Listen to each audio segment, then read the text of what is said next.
오늘 요한복음 14장 1절에서 6절까지 말씀을 가지고 우리 하나님 말씀 같이 나누도록 하겠습니다. 모든 만물은 하나님을 영화롭게 하고 하나님을 찬양하도록 지음받았습니다. 그래서 우리는 그렇게 지음받아 행복하고 기쁘고 또 잘 지내며 살았습니다. 물론 이것은 우리가 알지 못하는 창세기의 말씀입니다. 하나님께서 6일 동안 모든 만물을 창조하시고 그 지으신 모든 것을 보시기에 심히 좋았더라 라고 하셨습니다. 그래서 지으신 모든 만물과 세계는 하나님의 목적과 그 부르심에 따라 참 아름답고 참 영광스럽게 행복하게 기쁘게 잘 지냈습니다. 그런데 그 이야기는 오래 가지 못했습니다. 하나님 앞에 사람은 범죄했고 그 범죄함으로 말미암아 하나님으로부터 단절되게 되었습니다. 그래서 하나님과 단절된 인간은 참 안타깝고 다시 하나님께 우리 스스로 이룰 수 없는 처절한 상태에 있었습니다. 근데 하나님께서는 그런 인간들을 굽어 살피셔서 다시 아버지께로 나아올 수 있는 유일한 방법을 우리에게 보내주셨습니다. 그분은 누구십니까? 하나님의 아들 예수 그리스도이십니다. 예수님을 통해서 다시 한번 하나님 아버지께 나아갈 수 있는 길과 방법을 우리에게 보여주셨습니다. 그것은 우리의 수고와 노력도 아니고 어떤 우리의 자격과 조건이 아니라 오직 우리에게 나타내신 그 하나님의 사랑과 하나님의 은혜로만 가능하다는 사실을 우리에게 보여주셨습니다. 그래서 자격 없는 우리이지만 아들 예수 그리스도의 죽으심과 부활하심을 믿음으로 우리는 그분과 다시 한번 깊은 교제를 나눌 수 있게 되었고, 오늘 저와 여러분이 예배할 수 있는 이유가 바로 그것이었습니다. 그래서 우리가 이 사실을 하나님께서 우리에게 나타내신 것이 바로 우리가 날마다 묵상하는 말씀이죠. 그래서 이 말씀을 통해서 우리는 아들 예수 그리스도를 우리에게 보내주신 그 하나님의 사랑을 보고 믿게 되었습니다. 그리고 뿐만 아니라 그 말씀 자체이신 예수님께서 우리 가운데 인간의 몸으로 오셔서 그분을 믿음으로 하나님 아버지께로 나아가도록 인도하는 유일한 길이 되시고 유일한 방법이 되시고 하나님께로 나아갈 수 있는 어떤 나침반과 같은 역할을 하는 것을 우리는 예수님을 통해 말씀을 통해 우리는 발견할 수 있습니다. 우리 21세기를 살아가는 2020년, 22년을 살아가는 우리는 지도나 나침반은 잘 사용하지 않는 것 같습니다. 우리는 어디를 가거나 어디 길을 찾을 때면 핸드폰을 통해서 어플로 어디 목적지를 검색하고 거기로 갈 수 있는 길이 무엇인지, 또 운전할 때는 내비게이션의 어떤 그 주소나 이 상호명을 검색해서 거기에 이제 갈 수 있는 길을 찾곤 합니다. 그런데 제가 오래전에 이제 부모님 차를 타게 되면 아마 여기 계신 분들 많이 아시겠지만 그 운전석 뒤에나 그 조수석 뒤에 보면 그 두꺼운 전국 지도 책이 늘 꽂혀 있었습니다. 그래서 우리가 알지 못하는 초행길을 가게 되면 이제 길을 가다가 중간에 이제 아버지가 뒷자리에 앉아 있는 저에게 우리가 잘 가고 있는지 지도를 펴서 봐라라고 하셨죠. 그래서 이제 중간에 이제 그 경기도인지 아니면은 뭐 충청도인지 이렇게 지도를 쫙 펴서 저희가 있는 위치를 확인하고 이제 우리가 잘 가고 있는지 잘 가지 못하고 있는지를 확인해야 했습니다. 근데 그렇게 하기 위해서는 이 지도가 내가 가고 있는 방향과 일치하는지 지도를 잘 돌려서 봐야 했습니다. 이것을 정의하는 네 글자는 지도 정치라고 합니다. 우리가 가는 길로 우리가 가고자 하는 방향으로 지도를 보기 위해서 정확하게 지도를 돌려놓는 것이죠. 이것을 위해서는 두 가지 방법이 있는데 첫 번째는 나침반을 활용하는 겁니다. 그래서 내가 있는 곳에서 북쪽이 어디인지를 나침반을 보고 지도의 북쪽을 딱 가리켜 놓으면 이제 내가 보는 것과 지도의 모습과 일치하는 거죠. 또 한 가지 방법은 이제 지도에 나와 있는 이 사물들과 제 주변에 있는 사물들을 비교해서 그 지도의 모양을 맞추는 겁니다. 그러면 제가 보는 시선과 이 지도가 보여주는 시선이 일치하게 되는 것이죠. 이것은 사실 우리가 지금을 살아가는 어플에도 동일한 기능이 있습니다. 자기 위치를 확인하는 버튼을 2번 정도 누르면 이 지도가 갑자기 제가 있는 위치를 딱 잡아주고, 그리고 지도가 제가 가는 방향으로 이렇게 탁 바뀌게 되는 겁니다. 그래서 이 길로 가는 것이 내가 가는 길이 맞고, 어플이나 내비게이션에서는 이제 경로를 안내해 주기 때문에 제가 잘못 가고 있거나 제가 잘 가고 있거나를 잘 확인해 주는 것이죠. 이러한 그 지도를 보는 일은 우리의 인생에서 겪는 일들과 마찬가지인 것 같습니다. 우리는 한 치 앞을 예측할 수 없는 참 힘든 하루하루를 보내고 있습니다. 하나님께서 우리에게 원하시는 것이 무엇인지, 하나님께서 우리에게 무엇을 원하시고 내가 왜 여기에 있고 내 인생에는 왜 이런 일들이 일어나고 도대체 나는 어디서 무엇을 하며 살아가야 하는 것이 나의 삶이고 앞으로 나는 어떻게 살아가야 하는지 사실 우리는 잘 알지 못합니다. 당장 내일에 일어날 일들을 우리는 예측할 수 없는 연약한 존재들인데 한 달 뒤, 1년 뒤의 일들을 예측할 수 없는 건 더더욱 마찬가지죠.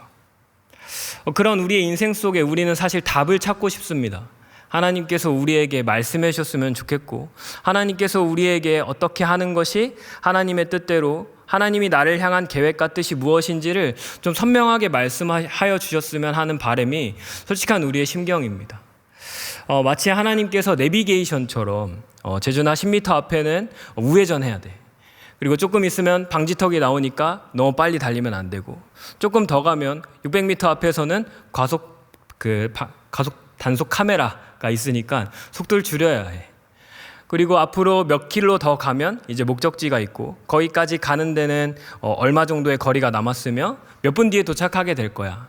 우리의 인생이 2022년에는 이런 일들이 있을 거고 2023년에는 이런 일들이 있을 거고 10년 뒤 2033년에는 이런 일들이 있을 거야 라고 말씀해 주시면 하나님 저 얼마나 좋을까요? 우리가 이렇게 두려워하거나 불안해하거나 초조해하지 않고 살 수 있을 것만 같습니다. 그런데 우리가 그렇게 간절히 기도하지만 하나님께서는 우리에게 이런 세밀한 음성으로 저희에게 찾아오시지 않습니다. 하나님께서는 우리에게 그저 나를 따라오라고 말씀하시는 것 같습니다.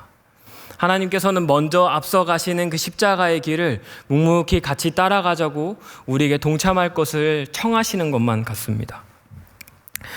예수를 따라가면 거기에 길이 있고 거기에 답이 있고 거기에 생명이 있다고 우리에게 말씀해 주십니다. 디테일한 가르침이 아니라 그냥 나와 함께 이 길을 같이 걷자고 제안해 주십니다. 오늘 이 요한복음 14장의 말씀은 예수님께서 우리에게 그렇게 초청하시는 것 같습니다. 오늘 이 말씀을 저와 여러분이 함께 나눌 때에 우리 인생의 길이 되고 진리가 되고 생명이 되시는 그 예수님의 은혜가 저와 여러분 가운데 가득하시기를 예수님의 이름으로 축복합니다. 요한복음은 총 21장으로 구성되어 있습니다.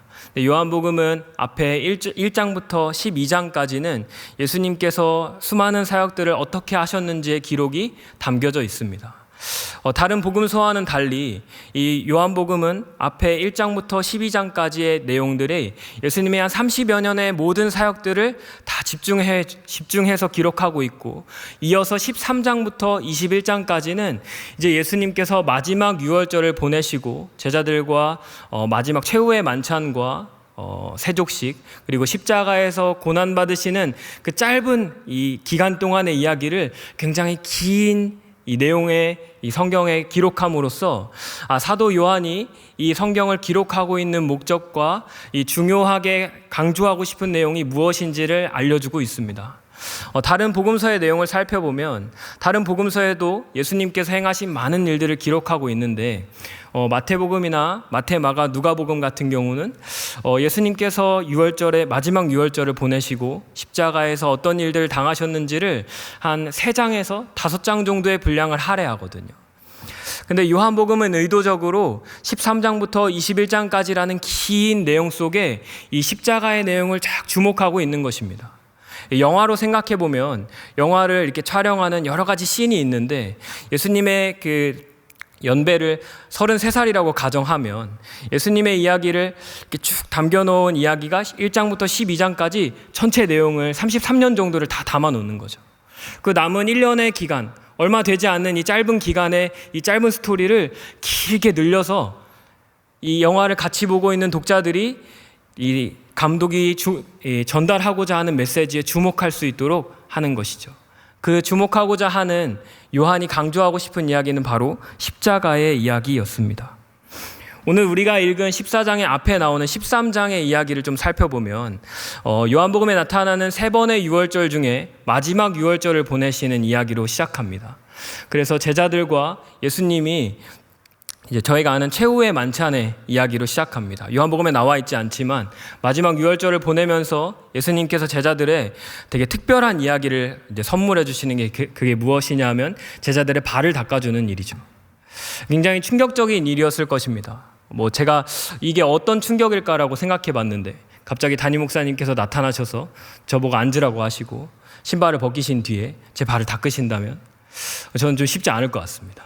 만약에 저기 가까이 대통령이라든지 어떤 그런 굉장히 높으신 분이 저를 갑자기 초대해 주셔서 저보고 앉으라고 하신 다음에 맨발에인 저를 발을 닦아주시면서 제 발 깍지에 이제 손을 막 넣으시는 거죠. 저는 좀 너무 소름 돋을 것 같더라고요. 근데 참 예수님이라고 하는 신이지 않습니까? 근데 이 신이신 분이 인간의 발을 닦아주시는 겁니다. 제자들에게는 엄청난 충격이었겠죠.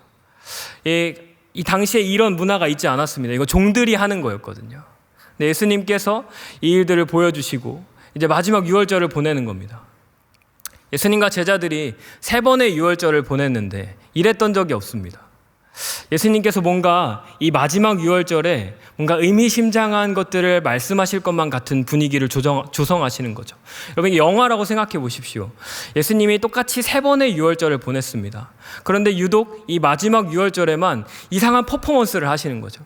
갑자기 빵을 가지고 떡을 떼시면서 이 떡은 내 몸이니, 어떻게 같이 마시는 이 포도주를 말씀하시면서 이 잔은 내가 너희를 위하여 흘릴 언약의 피니, 이런 이상한 세레모니를 하시는 거죠. 그리고 갑자기 허리에 수건을 두르신 후에 제자들 발을 닦아주시는 겁니다. 제자들은 무엇을 느꼈을까요? 뭔가 이상하다. 예수님께서 오늘 뭔가 이상한 걸 하실 것 같다. 예수님께서 언젠가 예루살렘에 들어가셔서 십자가에 지시고 예수님께서 고난을 당하시고 죽임을 당하실 것이라고 말씀하셨는데 그때가 찬 건가? 그러면 예수님은 우리를 떠나시는 건가? 예수님은 도대체 우리에게 무엇을 말씀하시려고 하는 걸까? 제자들은 두려워했던 것 같습니다. 그래서 베드로는 예수님께 물어봅니다. 예수님, 도대체 어디로 가십니까? 예수님은 어디로 가는지 말씀해 주시지 않습니다. 베드로가 한 번 더 묻죠. 예수님, 제가 왜 예수님을 따르지 못합니까? 저는 목숨을 다 바쳐서 예수님을 따라가겠습니다 라고 하는데 예수님은 베드로에게 충격적인 말을 한 번 더 하십니다. 네가 닭이 울기 전에 나를 3번 부인할 것이다. 그러면서 오늘 14장 1절의 이야기로 오늘 본문이 주목하고 있는데 14장 1절 말씀을 좀 같이 한번 읽어보도록 하겠습니다. 본문 14장 1절 말씀입니다. 시작. 너희는 마음에 근심하지 말라. 하나님을 믿으니 또 나를 믿으라. 아멘. 이 마지막 유월절을 예수님과 같이 보내고 있는 많은 제자들은 뭔가 알 수 없는 불안감에 사로잡혔습니다. 평소와 같지 않은 예수님의 모습과 예수님께서 제자들에게 보여주시는 이 특별한 일들이 무언가 이들에게 어떤 기쁨과 감사와 평안을 주기보다 불안과 두려움이 엄습하도록 하는 겁니다. 무언가 예수님께서 엄청난 일들을 우리에게 말씀하실 것 같고 더 이상 왠지 예수님이 떠나실 것만 같고 예수님이 하시는 말씀 하나하나가 우리에게 마치 유언처럼 들리기 시작하는 겁니다. 이 제자들은 예수님을 버리고 예수님을 따른 지 모든 것을 버리고 예수님을 따른 지 한 3년여 정도 됐습니다. 3년 동안 예수님을 따르면서 여러 가지 일들을 경험하고 많은 곳곳을 통해 보고 듣고 배우고 여전히 예수님을 따라가고 있었습니다. 예수님의 말씀이라면 순종하면서 광야에도 나아가고 풍랑도 경험해보고 수많은 일들을 경험하며 지금 이 자리에 함께 모여 있습니다. 제자들이 과연 예수님의 말씀을 온전히 이해하지 못했다 할지라도 그럼에도 불구하고 여전히 이들은 예수님을 따라가고 있었습니다. 그렇지만 이 제자들 마음속에도 예수님을 같이 추종했던 그 많은 무리들과 같이 제자들 안에도 이루고자 하고 싶은 어떤 것들이 있었습니다. 예수님을 따라다니면서 예수님의 제자로 살아가고 있지만 여전히 그들 마음속에는 예수님을 통해서 얻어내고자 하는 무언가가 있었던 것이죠. 베드로는 예수님이 십자가에 달리신다고 제자들에게 말씀하실 때 예수님의 멱살을 잡고 꾸짖었습니다. 아니 십자가라니, 우리가 지금 여기를 누구 때문에 여기까지 따라왔는데. 예수님께서 영광 받으시는 그날에 하나는 좌편에 하나는 우편에 앉게 해달라는 요청도 있었습니다.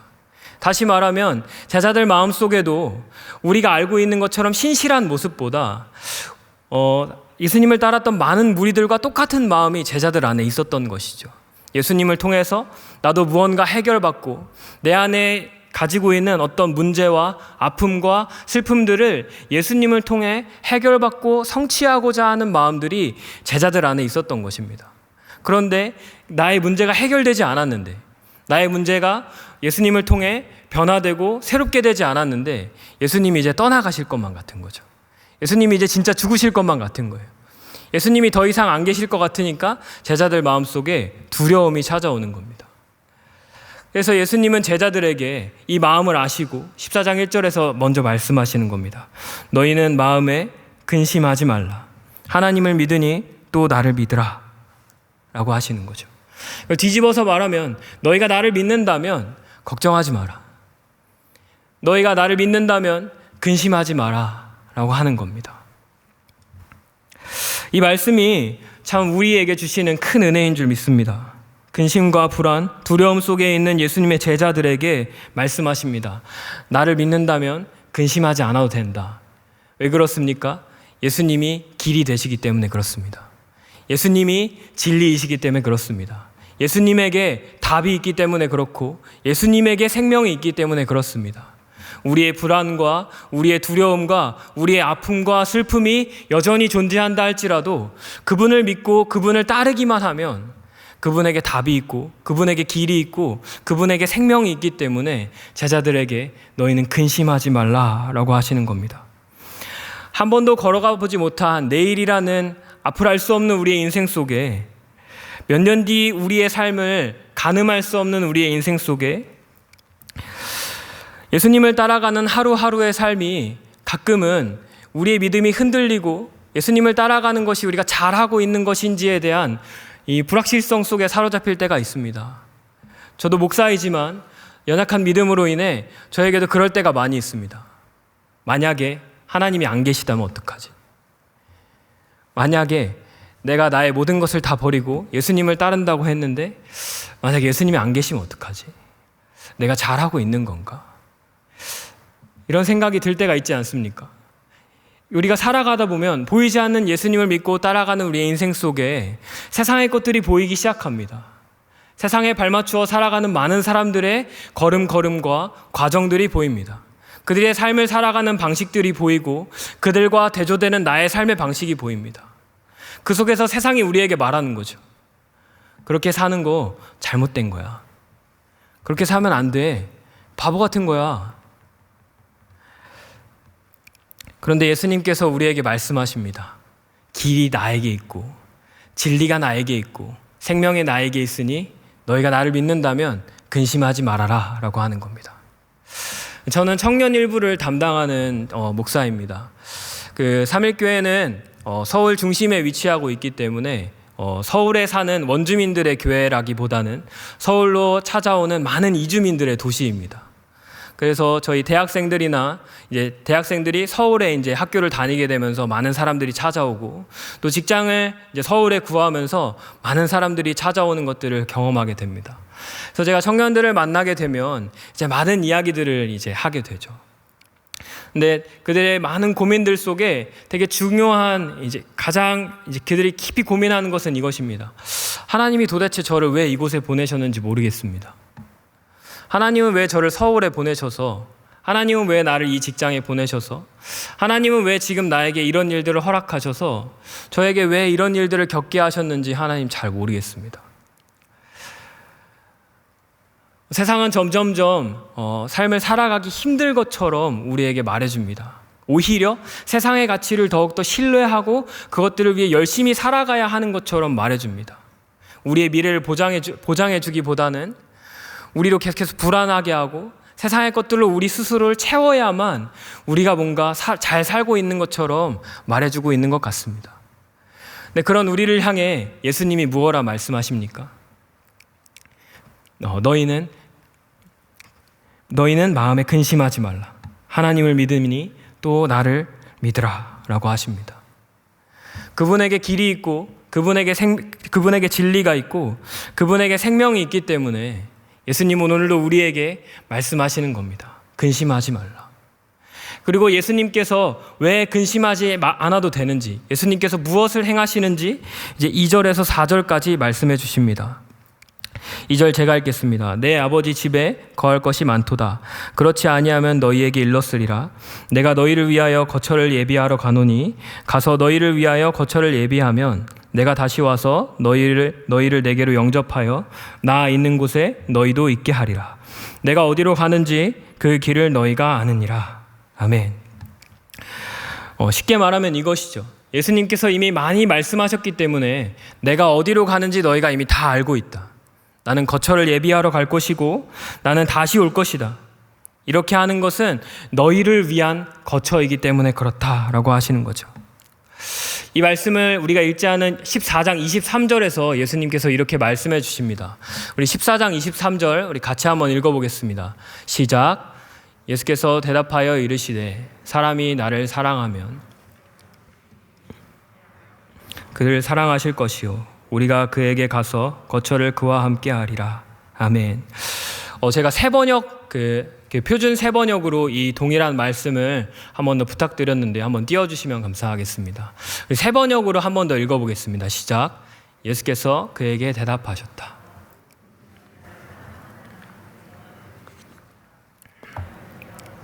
그 사람을 사랑하실 것이요 내 아버지와 나는 그 사람에게로 가서 아멘.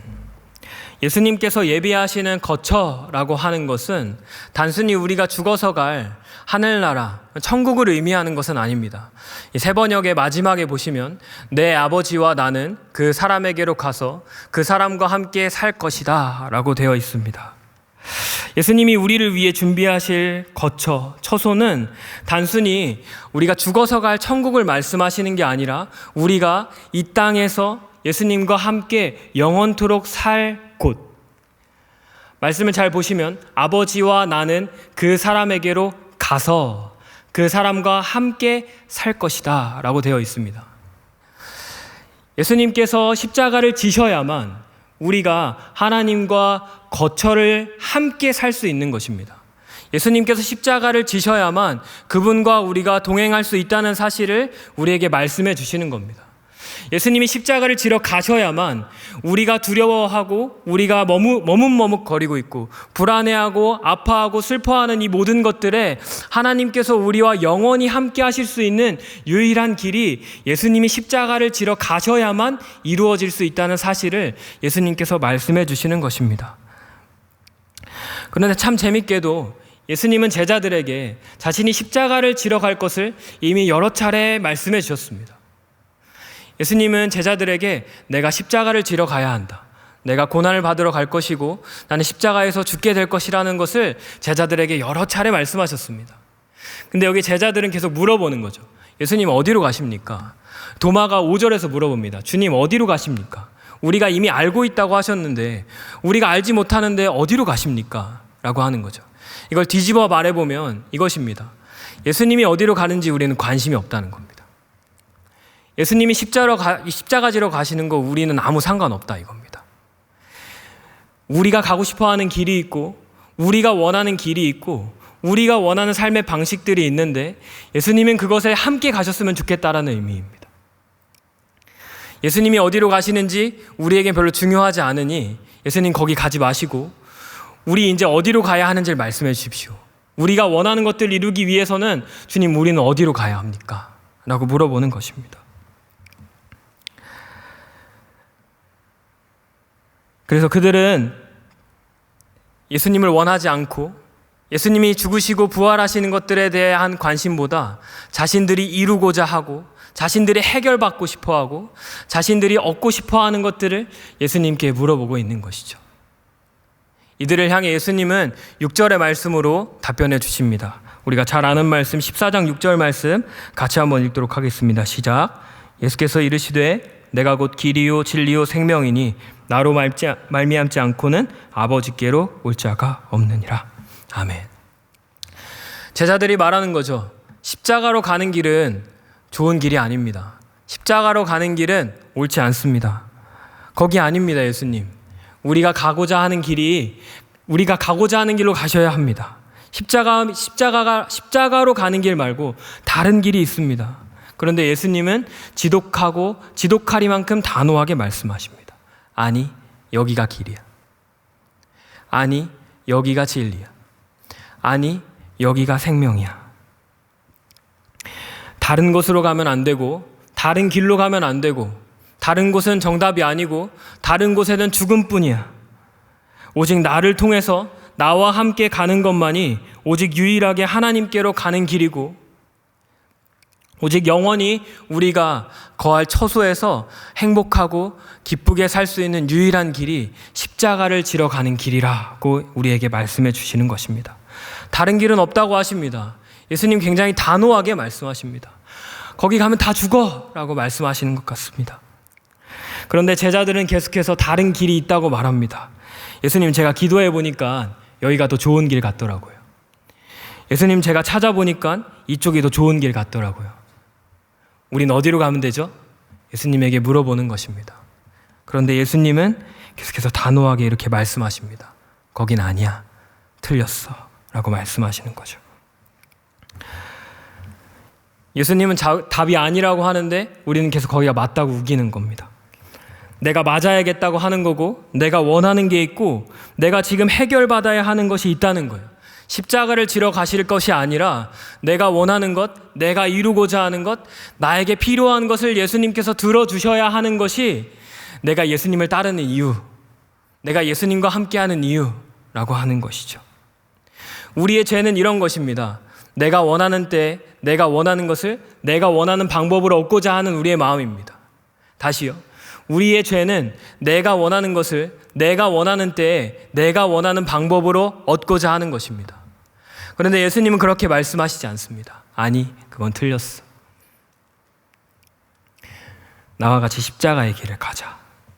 내가 곧 길이요, 진리요, 생명이야 라고 하는 거죠. 좁은 길로 가면 너무 힘들 것 같고, 십자가의 길을 가면 망할 것 같고, 눈에 보이지 않는 하나님을 신뢰하며 사는 삶이 때로 우리에게 의심과 불안을 주지만, 오늘도 예수님은 우리에게 말씀하십니다. 나를 믿으니 근심하지 말라. 내가 곧 길이요 진리요 생명이니 나로 말미암지 않고는 아버지께로 올 자가 없느니라. 아멘.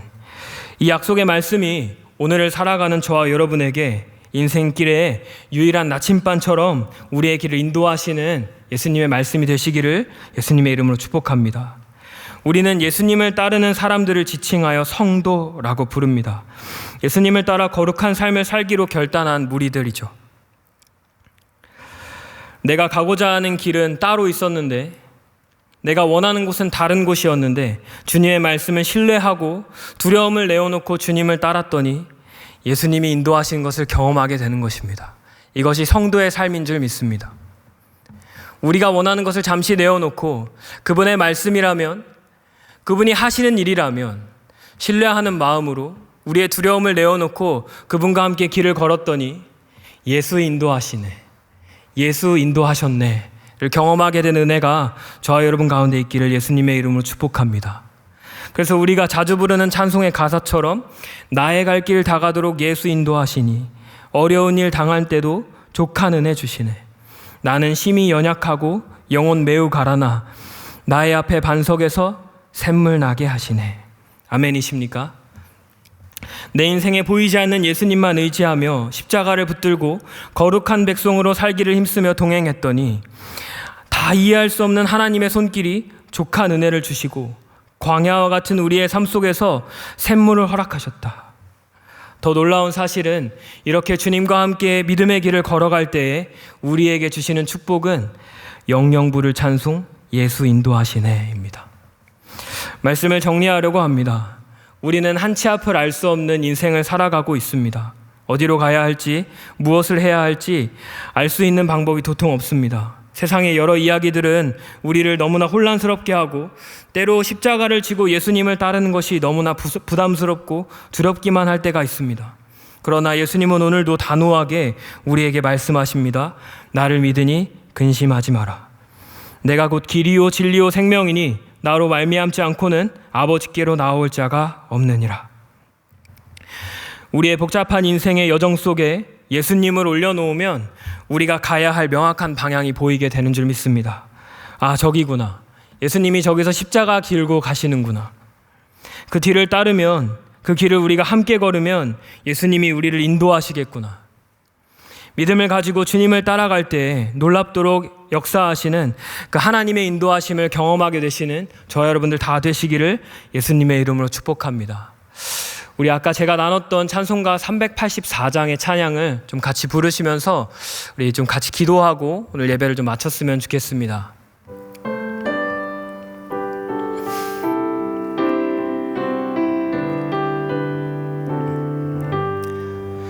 나의 갈 길 다가도록 예수 인도하시니 내 주 안에 있는 긍휼 어찌 의심하리요.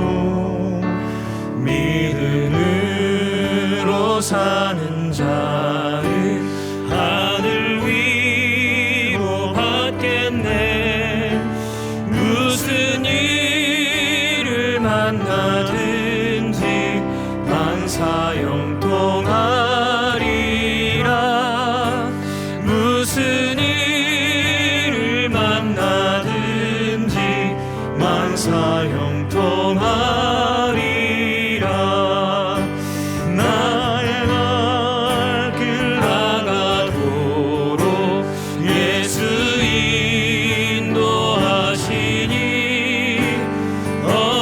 어려운 일 당한 때도 족한 은혜 주시네. 나는 심히 고단하고 영혼 매우 가난하. 나의 앞에 반석에서 샘물 나게 하시네. 나의 앞에 반석에서 샘물 나게 하시네. 나의 갈 길 다가도록 예수 인도하시니 그의 사랑 어찌 큰지 말로 알 수 없도다. 성령 감화 받은 영혼 하늘 날아갈 때에 영영 부를 나의 찬송 예수 인도하셨네. 영영 부를 나의 찬송 예수 인도. 영영 부를 나의 찬송. 영영 부를 나의 찬송 예수 인도하셨네. 영영 부를 나의 찬송 예수 인도하셨네. 아멘. 시간 같이 들으신 말씀을 생각하시면서 좀 같이 기도하며 나아갔으면 좋겠습니다. 우리의 인생에 한치 앞을 알 수 없고 우리가 함께 주님의 길을 따라가는 우리의 인생 여정 속에 혹시 우리의 마음이 다른 곳에 있고 예수님 아닌 다른 것들로 채우려고 했던 우리의 믿음 없음이 있으면 좀 하나님 앞에 온전히 내어드리면서 같이 기도했으면 좋겠습니다. 주님께서 우리에게 말씀하십니다. 나를 믿는다면 근심하지 말라. 내가 곧 길이고 내가 곧 진리고 내가 곧 생명이니 나로 말미암지 않고는 아버지께로 올 자가 없느니라 라고 약속하여 주십니다. 오늘도 이 말씀을 붙잡고 함께 믿음으로 기도하면 우리에게 주님께서 새 일을 보여주실 것입니다. 믿음을 가지고 좀 우리의 삶을 내어드리면서 주님과 함께 동행하고 영원토록 주님만 따르기를 결단하며 시간 좀 같이 기도하시다가 우리 각자의 기도 제목을 놓고 기도하시고 우리 각자의 처소로 돌아가시도록 하겠습니다. 함께 기도하겠습니다. 아버지 감사합니다. 아버지 오늘도 우리의 인생에 아버지 구워 살피셔서 말씀으로 찾아와 우리에게 말씀하여 주시니 주님 감사합니다. 아버지 연약한 우리의 인생들에게 아버지 주님의 사랑으로 아버지 가득 채워주시고 말씀하여 주시기를 예수님의 이름으로 간절히 기도합니다. 아버지 우리를 불쌍히 여겨주십시오.